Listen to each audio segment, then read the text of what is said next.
की वीडियो में हम क्लास 12 फिजिक्स का अनसॉल्व पेपर का सलूशन करने वाले हैं। ठीक है, यानी कि खंड यानी कि यहाँ तक हम सोल्व कर चुके थे 5वें के डा तक। अब यहाँ पर खंड या शुरू करेंगे। हम क्या शुरू करेंगे? खंड या। देखिए यहाँ पर विद्युत परिपथ के लिए किरचॉफ के दोनों नियम लिखिए अथवा ये क्वेश्चन कीजिए। तो पहले सबसे पहले यहाँ पर लिखेंगे विद्युत परिपथ के लिए किरचॉफ के दोनों नियम। ठीक है, दोनों नियम क्या होते हैं देखिए यहाँ पर किरचॉफ के हमने यहाँ पर लिख लिए हैं। ठीक, जैसे कि टाइम खराब ना हो। देखिए यहाँ पर क्या है, विद्युत परिपथ के लिए किरचॉफ के नियम लिखिए। तो यहाँ पर दो नियम हैं। ठीक है, प्रथम नियम क्या था? किसी विद्युत परिपथ में किसी संधि पर मिलने वाली धाराओं का बीजीय योग शून्य होता है। धाराओं का योग क्या होता है? बीजीय योग। ये यहाँ पर लिख सकते हैं बीजगणितीय योग भी ले सकते हैं। क्या लिख सकते हैं? बीजगणितीय योग शून्य होता है। ठीक है, एक क्या होता है? प्रथम नियम क्या होता है? किसी विद्युत परिपथ में किसी संधि पर मिलने वाली धाराओं का बीजीय योग शून्य होता है। क्या होता है? शून्य होता है।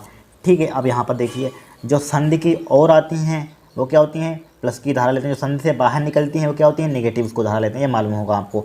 ठीक है, यहाँ पर हम संधि आप कितनी भी बना सकते हैं। यहाँ पर 3-4 बना सकते हैं, हमने इतनी बना दी। यहाँ पर देखिए I1, यहाँ पर इसका नाम I1 दे दिया, इस धारा का नाम, इस धारा का नाम दे दिया I2, इस धारा का नाम दिया I3, इस धारा का नाम दिया I4, इस धारा का नाम दे दिया I4। देखिए संधि की ओर आ रही है, ये बाहर जा रही है बाहर, ये बाहर जा रही है, ये अंदर की ओर जा रही है। संधि के अंदर जाती हैं उसको धारा पॉजिटिव लेते हैं, धनात्मक लेते हैं। जो बाहर निकलती हैं उसको क्या लेते हैं? ऋणात्मक लेते हैं। देखिए I1 अंदर आ रही है, प्लस का लिया। I2 अंदर जा रही है, प्लस का संधि पर क्या? प्लस के अंदर जा रही है, अंदर ले लिया। I5 बाहर जा रही है, माइनस ले लिया। I4 बाहर जा रही है, नेगेटिव ले लिया। I3 बाहर जा रही है, नेगेटिव ले लिया। बराबर क्या कर देंगे? 0। यही लिखा हुआ है। किसी विद्युत परिपथ में किसी संधि पर मिलने वाली धाराओं का बीजीय योग शून्य होता है। बीजीय योग इन्होंने कर दिया, शून्य कर दिया, बीजगणितीय योग। ठीक है, अब देखिए I1 प्लस I2 को जिम करते हैं, उनका माइनस वालों को उधर भेज दिया। I3 I4 प्लस गैप है, बस यही प्रथम नियम होगा। यहाँ पर यह नियम एक ऑब्जेक्टिव में क्वेश्चन पूछ लिया जाता है। क्या यह आवेश संरक्षण का पालन करता है? क्या यह नियम, या लिख सकते हैं यह आवेश संरक्षण का पालन करता है। ठीक है, ये किसका यह नियम किसका पालन करता है? आवेश संरक्षण का। ठीक है, आवेश संरक्षण का। अब देखेंगे सेकंड नियम देखेंगे। ठीक है, सेकंड नियम देखिए क्या होता है? किसी लूप में समस्त विभवांतरों का बीजगणितीय योग शून्य होता है। क्या किसी लूप में क्या होता है? समस्त विभवांतरों का क्या होता है? बीजगणितीय योग क्या होता है? शून्य होता है। ठीक है, यहाँ पर देखिए हमने यहाँ पर एक परिपथ बना लिया। ठीक है, परिपथ बना लिया इस टाइप से। क्या बना लिया? परिपथ बना लिया। यहाँ पर क्या लगा दिया? एक वोल्टेज लगा दिया। यानी कि क्या लगा दिया? एक वोल्टेज। मतलब विभवांतर यहाँ पर है। यानी कि ये क्या है? इसको विभवांतर भूल जाइए। ये हमारे पास क्या है यहाँ पर? यानी कि क्या लगा दी? बैटरी लगा दी। मान लीजिए एक सेल क्या लगा दिया? यहाँ पर बैटरी लगा दिया हमने यहाँ पर। ठीक है, हमारे पास क्या है? सेल बैटरी है यहाँ पर। ठीक है, अब देखिए यहाँ पर बड़े वाले पे क्या होता है? पॉजिटिव होता है। छोटे वाले पे क्या होता है? नेगेटिव होगा। इतना आप क्लास 12 में आपको मालूम होगा। ठीक है, यहाँ पर एक प्रतिरोध लगा दिया, यहाँ पर एक प्रतिरोध लगा दिया, यहाँ पर एक प्रतिरोध लगा दिया। ठीक है, इसका नाम दे दिया B1, इसका नाम दिया B2 दे दिया, इसका नाम दे दिया। ठीक है, इसका नाम दिया। यहाँ पर देखिए यहाँ पर लगा दिया B3 दे दिया। इसका इधर पॉजिटिव होगा, इधर नेगेटिव होगा। धारा हमेशा प्लस से माइनस की ओर बहती है। ठीक है, यहाँ पर क्या है? प्लस से इधर की ओर हमने धारा बहा दी इस टाइप से। ठीक है, प्लस के यहाँ पर प्लस है तो इधर की ओर जाएगी, यहाँ पर प्लस है तो इधर की ओर जाएगी। ठीक है, यहाँ पर R1 इसका नाम है प्रतिरोध रेजिस्टेंस, R1 इसका नाम दिया, इसका नाम R2 दे दिया, इसका नाम R3 दे दिया। ठीक है, बड़ा सिंपल है यहाँ पर। फिर देखिए हम यहाँ से चलना शुरू कर रहे हैं, मान लीजिए यहाँ से। तो यहाँ पर क्या है? B1 को, यानी कि B1 को क्या लिखा हमने? एच टी लिखा, कि ज्यों का त्यों लिखा B1 को। अब देखिए हम चूँकि इधर जा रहे हैं, अब धारा इधर आ रही है, यानी कि विरोध हमारा कर रही है। तो क्या इसको माइनस लिख लेंगे, माइनस के IR1 हो जाएगा। ठीक है, प्लस हम यहाँ पर प्लस है तो प्लस लिख दिया B2।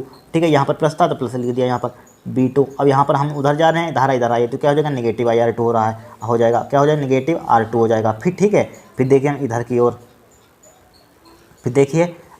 ओर, फिर धारा हम इधर से चल रहे हैं इधर की ओर। अब देखिए हम इधर की ओर जा रहे हैं, अब धारा उधर जा रही है, तो क्या ले लेंगे? माइनस के IR3 ले लेंगे। फिर देखिए हम इधर जा रहे हैं, अब धारा इधर आ रही है, माइनस के IR4 ले लेंगे। यहाँ पर क्या ले लेंगे? IR4। फिर देखिए पॉजिटिव है, क्या यहाँ पर? पॉजिटिव, तो प्लस का क्या ले लिया? B4 ले लिया। क्या ले लिया? B4 ले लिया यहाँ पर। ठीक है, फिर देखिए यहाँ पर IR5। देखिए हम उधर जा रहे हैं, हम इधर जा रहे हैं, अब धारा उधर आ रही है, तो माइनस के IR5 ले लिया, प्लस के B3 ले लिया। पॉजिटिव क्या ले लिया? B3 ले लिया यहाँ पर। ठीक है, B3 लिया। पॉजिटिव मतलब B4 यही ले लिया, B4 पॉजिटिव। ठीक है, क्या ले लिया हमने? B3 ले लिया। इतना आप कम कर सकते हैं। क्या किया? कुछ नहीं, समझ लीजिए। सबसे पहले यहाँ पर क्या? सेल बैटरी हमने बना दी, एक बैटरी बना दी। मान लीजिए क्या बना दी? यहाँ पर बैटरी बना दी। ठीक है, ये प्लस होता है माइनस होता है। इसका हमने R1 दे दिया, इसका R2 R3 विभवांतर दे दिया, B1 B2 B3 दे दिया। ठीक है, फिर देखिए हमें यहाँ से शुरू करना है। यहाँ पर कहाँ से? आप यहाँ से शुरू कर सकते हैं, कोई दिक्कत नहीं। यहाँ पर हम यहाँ से शुरू कर रहे हैं। ठीक है, एक सीरीज चलना है। क्या? एक सीक्वेंस बनानी है। यहाँ से चल रहे हैं, पॉजिटिव है तो पॉजिटिव B1 लिख दिया यहाँ पर। फिर इधर की ओर क्या जा रहे हैं? इधर की ओर, हम इधर की ओर जा रहे हैं। अब धारा क्या जा रही है? इधर की ओर जा रही है, अपोजिट है, तो क्या ले लेंगे? माइनस का R3 ले लेंगे। इसी टाइप से जो अपोजिट होते हैं उसी टाइप से ले लिया है। ठीक है, नेगेटिव यहाँ पर क्या मतलब है यहाँ पर अगर सीधे जिधर धारा जाती है उधर जाते हैं, इनकी जिधर धारा जा रही है उधर हम ही जाएंगे तो उसका पॉजिटिव लेंगे, जब इनकी धारा इधर आ रही है उधर जा रहे हैं तो निगेटिव ले लेंगे, इतना ध्यान रखना है। ठीक है, और इस पर एक ऑब्जेक्टिव क्वेश्चन आता है, यह नियम ऊर्जा संरक्षण का पालन करता है। वो किसका करता था? आवेश संरक्षण का। एक किसका करता है? ऊर्जा संरक्षण का पालन करता है। किसका करता है? ऊर्जा संरक्षण का पालन करता है। इतना आपको द्वितीय नियम में लिखना है। ठीक है, और इसके बराबर क्या कर दिया? 0 कर दिया। वही करना है। यहाँ पर क्या लिखा हुआ? किसी लूप में समस्त विभवांतरों का बीजगणितीय योग क्या होता है? 0 होता है। 0 के बराबर कर दिया। ठीक है, यह नियम किसका प्रयोग करता है? यह नियम ऊर्जा की संरक्षण क्या? यह नियम ऊर्जा संरक्षण का पालन करता है। क्या करता है? ऊर्जा संरक्षण का पालन करता है। अब देखिए नेक्स्ट क्वेश्चन यहाँ पर क्या देखिए नेक्स्ट क्वेश्चन, ये 5 नंबर का आया था, यानी कि किरचॉफ कभी कभी 3 नंबर के आ जाते हैं। अब की देखिए 5 नंबर के आगे विद्युत परिपथ के लिए किरचॉफ के दोनों नियम लिखे। ठीक है, आपको कुछ ज़्यादा लिखना होगा तभी तो हमने वो डेरिवेशन थोड़ा सा बताया यहाँ पर। ठीक है, 5 नंबर उसी में पूरे मिलेंगे। ठीक है, फिर देखिए सेकंड पर अथवा इसमें क्या है? न्यूमेरिकल यहाँ पर। ठीक है, एक ही पदार्थ के बने समान द्रव्यमान के 2 तार ए तथा बी लिए जाते हैं। ए तार का व्यास तार बी के आधा है। तार ए का प्रतिरोध 24 ओम है। तार बी का प्रतिरोध की गणना कीजिए। क्या? तार बी के प्रतिरोध की गणना कीजिए। ठीक है, 5 नंबर का न्यूमेरिकल है यहाँ पर। क्या है? न्यूमेरिकल है। देखिए सिंप्लीफाई करेंगे इसको। क्या करेंगे यहाँ पर? सिंप्लीफाई करेंगे। सबसे पहले देखिए यहाँ पर क्या दिया है। यहाँ पर क्या दिया गया है? यहाँ पर देखिए यहाँ पर दिया है। सबसे पहले क्या दिया है? यहाँ पर दिया है, क्या दिया है? यहाँ पर देखिए यहाँ पर दिया है, क्या दिया है? यानी कि एक ही पदार्थ के बने समान द्रव्यमान के 2 तार ए लिए जाते हैं। ठीक है, तार ए का व्यास तार बी के व्यास का आधा है। तार ए का व्यास तार बी के व्यास का आधा, यानी कि व्यास क्या होता है? 2r होता है। 2r है, व्यास बी का आधा है। 2r बी का क्या है? यहाँ पर आधा है। ठीक है, आधा लिख दिया आधा हमने। अब देखिए ये 2 से 2 कैंसिल आउट हो जाएगा, तो आर ए बराबर आर ए क्या आ जाएगा हमारे पास? आर ए बराबर क्या आ जाएगा? आर बी बटे 2 आ जाएगा। ठीक है, आर ए का मान कितना गया हमारे पास? आर बी इसको ध्यान रखना, आर बी बटे 2। अब देखिए और देखिए क्या कहा है? तारे बी का आधा हो जाता। तारे का प्रतिरोध 24 ओम दिया है। तार ए का प्रतिरोध हमें कितना दिया है? 24 यहाँ पर दिया है।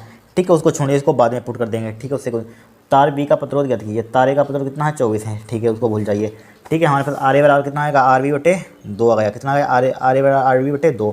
ठीक है, अब देखिए यहाँ पर क्योंकि हम जानते हैं, क्या जानते हैं हमारे पास? ठीक है, क्वेश्चन समझिए यहाँ पर। देखिए क्या कह रहा है, पहले क्वेश्चन समझिए तभी समझ में आएगा। देखिए क्या कह रहा है? एक ही पदार्थ के बने समान द्रव्यमान क्या है? उनका इक्वल है, यानी कि बराबर है। ठीक है, यही मेन चीज़ है। क्या है? एक ही पदार्थ के बने समान द्रव्यमान। ठीक है, समान द्रव्यमान एक ही तार के बने हैं। क्या लिखा हुआ? एक ही तार के बने समान द्रव्यमान 2 तार, यानी कि एक ही द्रव्यमान के 2 तार बनाए गए हैं। अब बनाए क्या गए हैं? एक तार ए बी बनाया गया है, एक तार बी लिए जाते हैं। ठीक है, क्या लिखा हुआ है? एक ही पदार्थ के बने समान द्रव्यमान के 2 तार ए तथा बी लिए जाते हैं। तब तार ए का द्रव्यमान चूंकि एक ही तार से लिए जाते हैं, क्या दोनों तार क्या एक समान द्रव्यमान के 2 तार हैं, एक ही तार से बने हैं। एक ही पदार्थ के बने समय इनकी एक ही पदार्थ के बने हैं 2 तार हैं, तो तार ए का द्रव्यमान बराबर होगा तार बी के द्रव्यमान। यही पर यहाँ पर पॉइंट फंसा हुआ है। तो क्या होगा हमारे पास? तार ए का द्रव्यमान यहाँ पर चूंकि तार ए का द्रव्यमान बराबर होगा किसके? तार बी का द्रव्यमान। तार बी का द्रव्यमान। ठीक है, और द्रव्यमान का फॉर्मूला क्या होता है हमारे पास? चूँकि हम जानते हैं, क्या जानते हैं? यहाँ पर देखिए हमारे पास फार्मूला होता है, किसका होता है? घनत्व बराबर क्या होता है? द्रव्यमान बटे आयतन। घनत्व बराबर क्या होता है? चूँकि एक फार्मूला लिख लीजिए, चूँकि सूत्र एक लिख लीजिए। ठीक है, सूत्र क्या होता है? घनत्व बराबर क्या होता है? घनत्व बराबर द्रव्यमान बटे आयतन होता है। द्रव्यमान बटे आयतन। ठीक है, आयतन। हमें चूंकि यहाँ पर किसका मान निकालना है? द्रव्यमान का मान निकालेंगे तो यहाँ पर क्या हो जाएगा? घनत्व हो जाएगा। क्या हो जाएगा? घनत्व मल्टीप्लाई क्या हो जाएगा? आयतन हो जाएगा। कितना हो जाएगा? आयतन यहाँ पर हो जाएगा। ठीक है, घनत्व का द्रव्यमान क्या हो जाएगा? घनत्व मल्टीप्लाई आयतन हो जाएगा। तो पुट कर दीजिए घनत्व गुणे आयतन। तो यहाँ पर घनत्व गुणे आयतन लिख दें। यहाँ पर तार ए का घनत्व, तार ए का आयतन बराबर तार ए का घनत्व। डायरेक्टली लिख दें यहाँ पर तार ए का, यहाँ पर लिख दें तार ए का घनत्व मल्टीप्लाई आयतन बराबर तार बी का क्या लिखेंगे? तार बी का घनत्व गुणे आयतन। तार बी का यहाँ पर लिखिए तार बी का घनत्व आयतन में कोई दिक्कत नहीं, तार बी का घनत्व गुणे आयतन। ठीक है, जो क्वेश्चन में कहा जाए वो आपको दिमाग लगाना है, अपना दिमाग मत लगाना। ठीक है, जो क्वेश्चन में कहा जाए वही करना है। अब देखिए यहाँ पर क्या लिखा हुआ है, एक ही पदार्थ के बने समान द्रव्यमान है। क्या, एक ही पदार्थ के समान द्रव्यमान है। ठीक है, क्या है, समान द्रव्यमान है। दो तार ए भी लिए जाते हैं, तार ए का भी है इतना इतना तो इतना दिया गया है, तो एक ही तार के बने समान द्रव्यमान, द्रव्यमान क्या है, समान है। तो यहाँ पर घनत्व क्या होंगे, बराबर होंगे। घनत्व से घनत्व क्या हो जाएगा, कैंसिल आउट हो जाएगा ये। ठीक है, घनत्व को घनत्व से क्या कर देंगे, कैंसिल आउट कर देंगे, कर दिया कैंसिल आउट। अब देखिए यहाँ पर क्या बचा हमारे पास, तार ए का आयतन बचा। यहाँ पर क्या बचा, तार ए का आयतन, तार ए का आयतन बराबर क्या होगा, तार बी का आयतन, तार बी का आयतन, तार बी का आयतन। ठीक है, अब हम जानते हैं, क्या जानते हैं, तार मान लीजिए, तार क्या होता है हमारे पास, लंबा लंबा होता है, इस टाइप से लंबा तार होता है। ये क्या होता है हमारे पास, बेलन के आकार का है। बेलन किस टाइप से होता है हमारे पास, इस टाइप से होता है बेलन, और है तो बेलन। तार क्या होता है, एक प्रकार का बेलन होता है यहाँ पर। तो बेलन का आयतन क्या होता है, पाई आर स्क्वायर एच होता है। बेलन का आयतन क्या होता है, पाई आर स्क्वायर एच होता है। ठीक है, एच होता है। एच की जगह पर क्या हो जाएगा, यहाँ पर लंबाई है, यहाँ पर क्या, यहाँ पर यल ले लेंगे। यहाँ पर क्या ले लेंगे, एक ही पदार्थ के समान द्रव्यमान, तार इतना इतना दिया है। ठीक है, इसके यहाँ पर क्या ले लेंगे, यल ले लेंगे। ठीक है, तो यहाँ पर क्या हो जाएगा, तार ए का आयतन क्या हो जाएगा, पाई आर, पाई ए है तो पाई आर ए स्क्वायर यल ले लेंगे यहाँ पर। ठीक है, यल ले लेंगे इक्वल टू, यहाँ पर क्या हो जाएगा, पाई आर बी का स्क्वायर यल बी हो जाएगा। यहाँ पर यल ले लीजिए, यल ए हो जाएगा। ठीक है, अब देखिए पाई से पाई कैंसिल आउट हो जाएगी, कट गई पाई से पाई। अब देखिए यहाँ पर क्या बचा, आर ए का स्क्वायर यल ए। थोड़ा समझना है, बड़ा सिंपल सवाल दिया है 5 नंबर का, कोई इसमें दिक्कत नहीं है। ठीक है, आर बी का स्क्वायर यल बी हो जाएगा। यहाँ पर क्या हो जाएगा, यल बी हो जाएगा। ठीक है, आर ए का square L A equal to R B का स्क्वायर यल बी हो जाएगा। अब देखिए हमें चूंकि दिया है, क्या दिया, आर ए बराबर क्या दिया, आर बी अपान 2 दिया है। तो यहाँ पर पुट कर दीजिए, क्या पुट कर दिया, आर ए यानी कि आर ए का मान आर बी बटे 2 का क्या हो जाएगा, यहाँ पर स्क्वायर हो जाएगा, एल ए हो जाएगा, एल ए लिख दिया। तो यहाँ पर क्या हो जाएगा, आर बी का स्क्वायर यल बी हो गया। यहाँ पर क्या हो गया, इसका स्क्वायर खोल दीजिए, कितना हो जाएगा, आर बी का स्क्वायर हो जाएगा डिवाइड बाई कितना हो जाएगा, 4 हो जाएगा, यल ए हो जाएगा, बराबर क्या हो जाएगा, आर बी का स्क्वायर हो जाएगा, यल बी हो जाएगा। ठीक है, क्या हो जाएगा, आर बी का स्क्वायर यल बी। अब देखिए कुछ कट रहा है यहाँ पर, देखिए आर बी का स्क्वायर से आर बी का स्क्वायर कैंसिल आउट हो जाएगा। यहाँ पर क्या हो जाएगा, कट जाएगा। तो यहाँ पर क्या बचा, 1/4 यल ए बचा, बराबर क्या बचा हमारे पास, यल बी बचा। तो यल ए का मान निकाल लीजिए, तो यल ए का मान यहाँ पर कितना आ जाएगा, यल ए का मान 4 यल बी हो जाएगा। क्या हो जाएगा, 4 यल बी हो जाएगा। ठीक है, तो यहाँ पर यल बी को इधर ले आइए, तो यल ए अपान यल बी बराबर कितना आ जाएगा, 4 हो जाएगा। यहाँ पर कितना आ जाएगा, 4 हो जाएगा। ठीक है, यानी कि यल ए अपान यल बी का मान आ गया हमारे पास, कितना आ गया, 4 आ गया, कितना आ गया, 4 आ गया। ठीक है, अब देखिए क्या करेंगे हम, हमारे पास इतना आ गया यहाँ पर। अब क्या कर सकते हैं बताइए, यहाँ पर चूँकि हमारे पास यल ए अपान यल बी का मान इतना आ गया। अब तार ए का प्रतिरोध, तार ए का प्रतिरोध निकालिए, तार ए का प्रतिरोध तार बी का प्रतिरोध डिवाइड कर दिए। यहाँ पर क्या लिखा हुआ है, यहाँ पर देखिए, यानी कि तार ए का ब्याज इतना है। ठीक है, तार ए का प्रतिरोध 2400 में, तार बी का प्रतिरोध ज्ञात कीजिए। तो तार ए का प्रतिरोध लिखिए, तार ए का प्रतिरोध पहले लिखिए, तार ए का प्रतिरोध, यहाँ पर तार ए का प्रतिरोध, तार ए का प्रतिरोध, तार ए का प्रतिरोध क्या हो जाएगा, यहाँ पर तार ए का प्रतिरोध, तो आर ए ले सकते हैं, यहाँ पर क्या ले सकते हैं, आर ए, आर ए यहाँ पर ले लें, क्या तार ए का प्रतिरोध इन्होंने बोला है, क्या बोला, तार ए का प्रतिरोध। तो यहाँ पर क्या ले लेंगे, R1 ले लीजिए या आर ए ले लीजिए, आर ए ले लिया, तार ए का प्रतिरोध ले लिया हमने, क्या ले लिया, तार ए का प्रतिरोध। ठीक है, तार ए का प्रतिरोध आर ए ले लीजिए। इसको, इसका फार्मूला क्या होता है, तार ए का प्रतिरोध इतना, तो इसका फार्मूला, प्रतिरोध का फार्मूला क्या होता है, आर बराबर क्या होता है हमारे पास, आर बराबर पढ़ा होगा अपने फार्मूला, क्या होता है, रो यल डिवाइड बाई क्या होता है, रो यल डिवाइड बाई क्या होता है, ए होता है। ठीक है, ये क्या होता है, प्रतिरोध का फार्मूला होता है, विशिष्ट प्रतिरोध, यानी कि हमारे पास फार्मूला, यानी कि विशिष्ट प्रतिरोध का फार्मूला क्या होता है, यानी कि विशिष्ट प्रतिरोध का रो बराबर क्या होता है, आर ए अपान यल होता है। ठीक है, हमें ए का मान निकाल, आर का मान निकालना है, तो इसकी मल्टीप्लाई इसमें होगी, ए नीचे आ जाएगा। ठीक है, वही काम किया यहाँ पर, ये फार्मूला, विशिष्ट प्रतिरोध का फार्मूला ये होता है, इससे बना लिया हमने। तो यहाँ पर क्या हो जाएगा, यानी कि रो कांस्टेंट वैल्यू है। ठीक है, यल ए के लिए लिख रहे हैं, क्या लिख रहे हैं, यल ए के लिए, तो यल ए हो जाएगा यहाँ पर, डिवाइड बाई क्या हो जाएगा, ए हो जाएगा। इसको डाल दिया समीकरण 1। ठीक है, समीकरण 1। अब तार बी का प्रतिरोध निकालिए, तार बी का प्रतिरोध, बी का प्रतिरोध, तार का बी का प्रतिरोध, आर बी लिख दिया हमने, तार बी का प्रतिरोध। ठीक है। तो क्या हो जाएगा, रो यल बी बटे क्या हो जाएगा, ए बी हो जाएगा। इसको डाल दिया समीकरण 2, क्या डाल दिया, इक्वेशन 2। अब देखिए दोनों समीकरण को डिवाइड कीजिए, समीकरण 1 बटे समीकरण 2 क्या हो जाएगा यहाँ पर, समीकरण 1 बटे क्या हो जाएगा, समीकरण 2 हो जाएगा। समीकरण 1 क्या है हमारे पास, आर ए बटे आर बी बराबर, आर ए का मान कितना दिया है, रो यल ए बटे A divide by rho L B बटे ए बी। अब देखिए रो से रो कैंसिल आउट हो जाएगा। ठीक है, तो हमारे पास क्या बचा, आर ए बटे आर बी। इसका मान हमारे पास कितना बचा, आर ए बटे आर बी का मान कितना बचा यहाँ पर कितना बचा, यल ए बटे ए। इसको उल्टा कीजिए, यल बी क्या पहुँच जाएगा, ए बी क्या पहुँच जाएगा, ऊपर पहुँच जाएगा, ए बी डिवाइड बाई क्या हो जाएगा, यल बी हो जाएगा। इसको क्या ले सकते हैं हम, यल ए बटे यल बी लिख सकते हैं यहाँ पर। इसको इधर लिख दिया, मल्टीप्लाई ए बी बटे ए लिख दिया। ठीक है, कोई दिक्कत नहीं होगी यहाँ पर। अब देखिए यहाँ पर इतना हो गया हमारे पास। अब हम जानते हैं, क्या जानते हैं, एक तार की इसका क्या क्षेत्रफल लगा देंगे, इनकी वृत्त का क्षेत्रफल लगा देंगे यहाँ पर। क्योंकि हमारे पास क्या होता है, बेलन होता है स्टार से ऊपर क्या बनता है हमारे पास, क्या बनता है यहाँ पर तार में, क्या बनता है, इनकी क्या बनता है, वृत्त सर्किल टाइप की बनता है वृत्त टाइप। इसका क्षेत्रफल क्या होता है, पाई आर स्क्वायर होता है। तो यहाँ पर क्या हो जाएगा, आर ए बटे आर बी बराबर यल ए अपन एल बी का मान, यल ए अपन एल बी का मान कितना दिया यहाँ पर, यल ए अपन एल बी का मान हमें दिया नहीं है यहाँ पर। क्या दिया है, कहीं नहीं दिया है यहाँ पर। तो इसको क्या लिख देंगे हम, एच डी लिख देंगे यहाँ पर।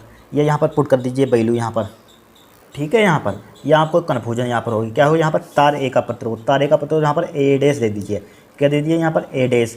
क्योंकि हमने यहाँ पर त्रिज्या ए आर ए ले ली, सेम ले ली, कर ली सेम ली। आपको कन्फ्यूजन होता है कौन सा प्रतिरोध है, कौन सी त्रिज्या है। ठीक है, यही आपको दिक्कत होगी। तो यहाँ पर क्या ले लेंगे, इसको हमने इनकी डैश ले लीजिए, यहाँ पर क्या ले लीजिए, डैश ले लीजिए। ठीक है, यहाँ पर डैश ले लीजिए, त्रिज्या में डैश ले लीजिए, उससे कोई दिक्कत नहीं है। तो यहाँ पर आर डैश ले लीजिए, यहाँ पर आर डैश, इसका नाम डैश ले लीजिए। यहाँ पर ले लें डैश की, प्रतिरोध में ले लीजिए, सबसे बेटर रहेगा।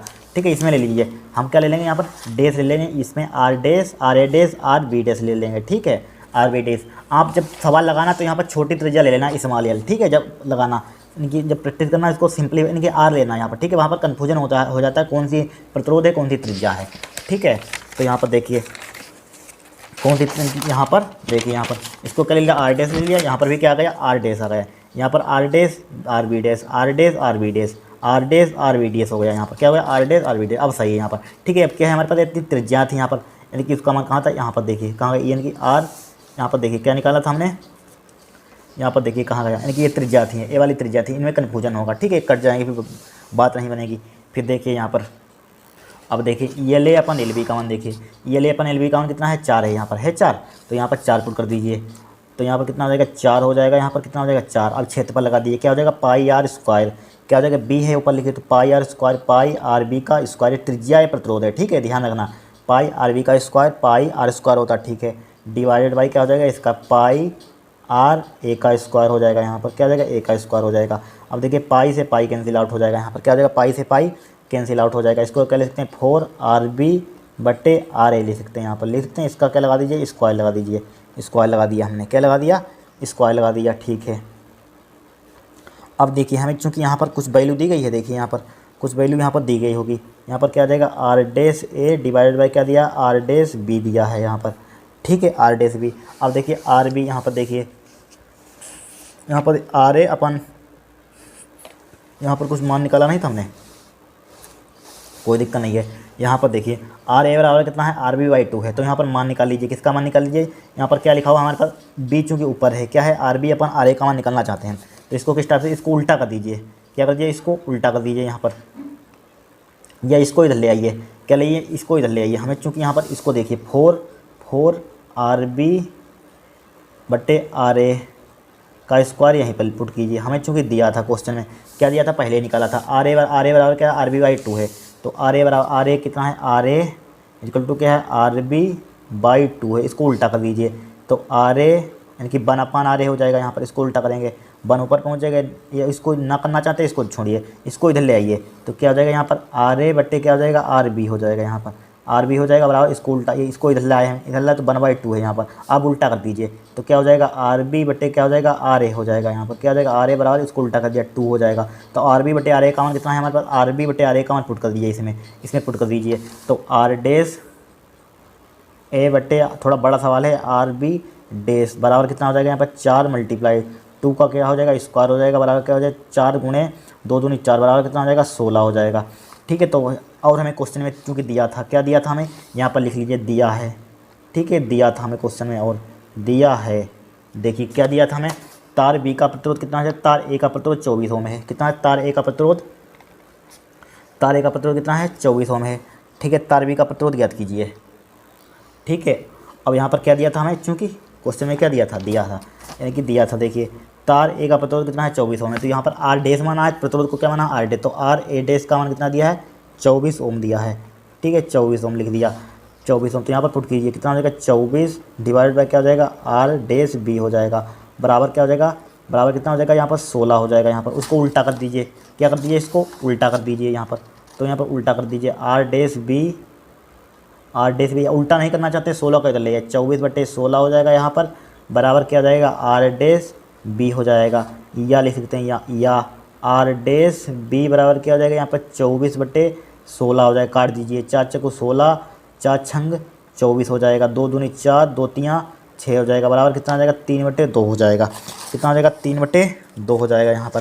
तो इसको डिवाइड कीजिए, यहाँ पर क्या कर दीजिए डिवाइड कीजिए। तो यहाँ पर डिवाइड करेंगे आर डेस बी, तो यहाँ पर काटिए 2 × 2 1 बच का पॉइंट लगाया 2 × 5 = 10। तो यहाँ पर तार बी का प्रतिरोध कितना आ गया 1.5 आएगा। यहाँ पर लिखिए अतः तार बी का प्रतिरोध, तार बी का प्रतिरोध कितना होगा यहाँ पर = 1.5 ओम।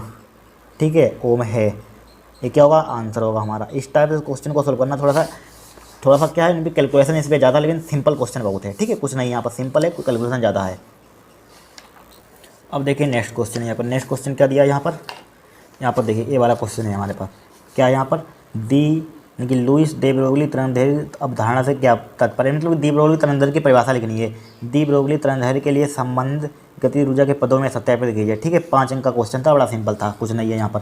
तो यहाँ पर देखिए सबसे पहले डी ब्रोगली तरंगदैर्घ्य की डेफिनेशन देखिए। यहाँ पर क्या होती है हमारे पास डी ब्रोगली तरंगदैर्घ्य या द्रव्य तरंगे भी कह सकते हैं इसको। क्या कहते हैं यहाँ पर देखिए क्या होती है, द्रव्य कणों के इलेक्ट्रॉन प्रोटॉन के गति के कारण उसे समृद्ध तरंगों के डी ब्रोगली तरंगदैर्घ्य कहते हैं। डी ब्रोगली तरंगदैर्घ्य क्या होती है, द्रव्य कणों के इलेक्ट्रॉन प्रोटॉन के गति के कारण, क्या इलेक्ट्रॉन प्रोटॉन जो गति होती है, गति के कारण क्या होता है समृद्ध तरंगों को, जो समृद्ध होता है तरंगों को क्या होता है डी ब्रोगली तरंगदैर्घ्य कहते हैं, या डी ब्रोगली भी उसको कहते हैं, डी ब्रोगली तरंगदैर्घ्य कहते हैं। ठीक है, इतनी इसकी डेफिनेशन लिखनी थी। और देखिए इसका नेक्स्ट पार्ट करेंगे। यहाँ पर क्या करेंगे नेक्स्ट पार्ट क्या है यहाँ पर, यानी कि डी ब्रोगली तरंगदैर्घ्य के लिए संबंध गतिज ऊर्जा में तरंगदैर्घ्य के लिए संबंध गतिज ऊर्जा के पदों में सत्यापित कीजिए। डी ब्रोगली तरंगदैर्घ्य के लिए संबंध गतिज ऊर्जा के पदों में व्यक्त कीजिए। तो यहाँ पर सबसे पहले करेंगे यहाँ पर व्यक्त। ठीक है, तो देखिए सबसे पहले हम जानते हैं, क्या जानते हैं, डायरेक्टली लिख दें यहाँ पर डी ब्रोगली तरंगदैर्घ्य के लिए संबंध में गतिज ऊर्जा में संबंध। ठीक है, डायरेक्टली लिखे हैं यहाँ पर। क्या लिखेंगे यहाँ पर, हम जानते हैं यहाँ पर लिखे बी नो दैट। ठीक है, बी नो दैट क्या जानते हैं, बी नो दैट। देखिए यहाँ पर बी नो दैट हमारे पास क्या होता है, लेमडा बराबर क्या होता है हमारे पास H/mb फार्मूला होता है। क्या होता है H/mb होता है। ठीक है, H/mb इसको डाल दिए इक्वेशन फर्स्ट, डाल दिया था इक्वेशन फर्स्ट। अब लिखिए माना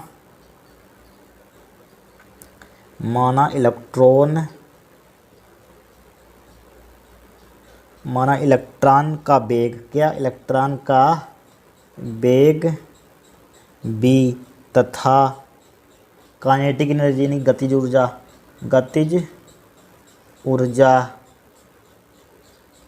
के है, क्या के फॉर काइनेटिक एनर्जी के है। ठीक है, तब हमारे पास फार्मूला क्या होता है, गतिज ऊर्जा का फार्मूला क्या होता है, के बराबर 1/2 mv² होता है। पढ़ चुके हैं क्लास 11th में अब। ठीक है, अब हमें चूँकि बी का मान निकालना, 2 की इधर मल्टीप्लाई कीजिए, 2 के बराबर क्या हो जाएगा यहाँ पर mv² हो जाएगा यहाँ पर। या यहाँ पर क्या हो जाएगा, यहाँ पर हमें चूँकि b² का मान निकालना है, किसका मान निकालना है, b² का मान क्या हो जाएगा यहाँ पर 2k/m हो जाएगा। कितना हो जाएगा 2k/m। तो b का मान यहाँ पर क्या हो जाएगा 2k/√m हो जाएगा। क्या हो जाएगा रूट हो जाएगा यहाँ पर, क्या हो जाएगा रूट होगा यहाँ पर। ठीक है। अब समीकरण 1 से देखिए यहाँ पर समीकरण 1 क्या हमारे पास है, समीकरण 1 लिखी हुई है, क्या लिखी हुई है, ये समीकरण 1 है। ठीक है, समीकरण 1 क्या है यहाँ पर, लेमडा बराबर एच अपन एम भी समीकरण 1 है। अब देखिए यहाँ पर यानी कि बी की वैल्यू यहाँ पर पुट कर दीजिए यहाँ पर, तो बी का मान समीकरण 1 में रखने पर, तो बी का मान समीकरण 1 में रखने पर, बी का मान समीकरण 1 में रखने पर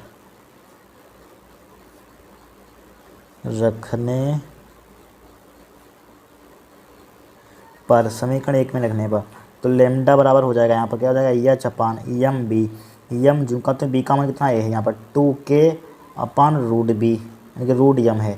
ठीक है, इसको किस टाइप से लिख सकते हैं, एच अपान, इसको एच अपान लिख सकते हैं, एम को क्या लिख सकते हैं, root M multiply root M. ठीक है, इतना आप जानते हैं, क्लास 12 में पढ़ रहे हैं।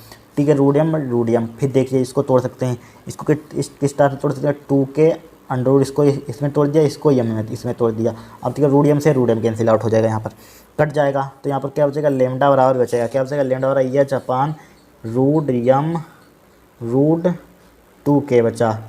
ठीक है, रूट 2k, इसको लिख सकते हैं, क्या लिख सकते हैं, एच अपान 2k एम के यहाँ पर हो जाएगा। ठीक है, क्या हो जाएगा, 2k एम के। तो यहाँ पर लेमडा बराबर क्या होगा हमारे पास, एच अपान 2m के अंडर रूट। यही तो हमसे पूछा गया था क्वेश्चन में। ठीक है, क्या पूछा गया, यही पूछा गया। देखिए इनकी द्विबरोली तरंगदैर्घ्य के लिए, द्विबरोली तरंगदैर्घ्य क्या हमारे पास, लेमडा क्या है, द्विबरोली तरंगदैर्घ्य। ठीक है, द्विबरोली तरंगदैर्घ्य के लिए संबंध गतिज ऊर्जा के पदों में के संबंध यानी कि गतिज ऊर्जा, एक क्या हमारे पास काइनेटिक है, इसका संबंध गतिज ऊर्जा के संबंध में है यहाँ पर द्विबरोली तरंगदैर्घ्य, यही क्या हमारे पास डेरिवेशन, इतना करना था। ठीक है, इतना करना था, यहीं पर लिख लीजिए यहाँ पर। ठीक है, जहाँ के क्या है काइनेटिक एनर्जी है, लेमडा के द्विबरोली तरंग, क्या प्लंगनेता है, एम क्या है इलेक्ट्रॉन का द्रव्यमान है, ये क्या है हमारे पास इलेक्ट्रॉन का द्रव्यमान है। ठीक है, यहाँ पर लिख लीजिए, यहाँ पर क्या लिख लीजिए, यहाँ पर इलेक्ट्रॉन का द्रव्यमान, यहाँ पर इलेक्ट्रॉन का यानी के क्या है हमारे पास, क्या है हमारे पास गतिज ऊर्जा है, क्या है गतिज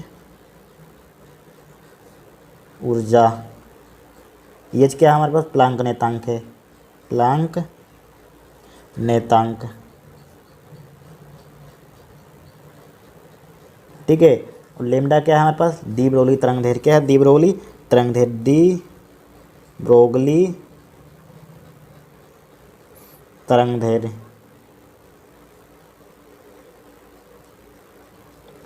द्विबरोली तरंगदैर्घ्य, यम क्या है हमारे पास, इलेक्ट्रॉन का द्रव्यमान है।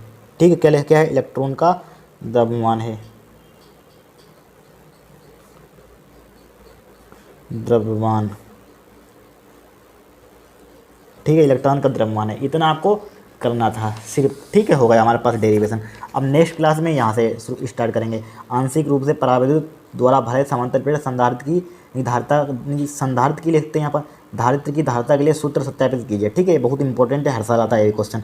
नेक्स्ट क्लास में एक क्वेश्चन क्या सोल्व करेंगे, 1 2 3 4 क्वेश्चन नेक्स्ट क्लास में यहाँ पर सोल्व करेंगे। ठीक है, 4 क्वेश्चन, जैसे क्या है लांग है यहाँ पर, चारों को करेंगे नेक्स्ट क्लास में। एक काट दिएगा एलईडी क्या है, लाइट इमिटिंग डायोड, यानी कि एलईडी से क्या तात्पर्य है, इसका सिद्धांत रचना कार्यविधि काट दिएगा यहाँ पर क्वेश्चन। ठीक है, इस बार